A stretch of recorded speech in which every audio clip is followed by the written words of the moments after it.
നമസ്കാരം. കഴിഞ്ഞ ദിവസം നടൻ ജയൻ രവി ഒരു പൊതുപരിപാടിയിലെത്തിയിരുന്നു. വിവാഹമോചന വാർത്തകൾക്ക് ശേഷം ആദ്യമായിട്ടാണ് ഇങ്ങനെ ഇദ്ദേഹം എത്തുന്നത് എന്നുകൂടി പറയണം. അതുകൊണ്ട് തന്നെ എല്ലാ ക്യാമറ കണ്ണുകളും ആ ഒരു വരവിലേക്കാണ് നോക്കിയിരുന്നത്. എല്ലാവരും ആ ഒരു വരവ് ശ്രദ്ധിച്ചിരുന്നു. അപ്പോഴാണ് ആ ഞെട്ടിക്കുന്ന കാഴ്ച എല്ലാവരും കണ്ടത്. അദ്ദേഹം എത്തിയത് ഒരു യുവതിയുമായിട്ടാണ്. പുതിയ പാർട്ട്ണറുമായിട്ട് എത്തി എന്നാണ് സോഷ്യൽ മീഡിയ ഇതിനെക്കുറിച്ച് വിശദീകരിക്കുന്നത്. ഇപ്പോൾ എല്ലാ സൗത്ത് ഇന്ത്യൻ ആരാധകരും ഞെട്ടിക്കുന്നതായിരുന്നു ഈ ഒരു വരവ്. ആർത്തിയുമായി വേർപിരിഞ്ഞപ്പോൾ എല്ലാവരും കുറ്റപ്പെടുത്തിയത് ആർത്തിയെ തന്നെയായിരുന്നു.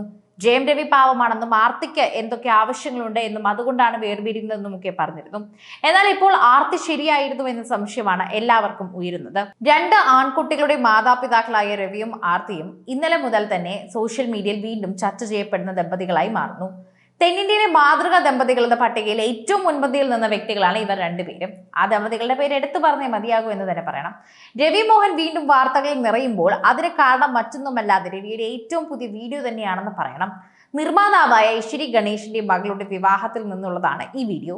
രവിയുടെ കാമുകി എന്ന് പറയപ്പെടുന്ന ഗായിക കെനീഷ ഫ്രാൻസിസിന്റെ കൈപിടിച്ച് നവദമ്പതികളെ പോലെയാണ് താരം എത്തിയത്. അതുകൊണ്ട് തന്നെയാണ് വീഡിയോ വൈറലായതും ചർച്ചകൾക്ക് വഴിവെച്ചതും. ആർത്തി രവി വേർപിരിയൽ തന്നെ ചർച്ചയായപ്പോൾ ഏറ്റവും കൂടുതൽ നടന്റെ പേരിനോടൊപ്പം മുഴങ്ങിക്കേട്ട പേര് കെനീഷയുടെ ആയിരുന്നു.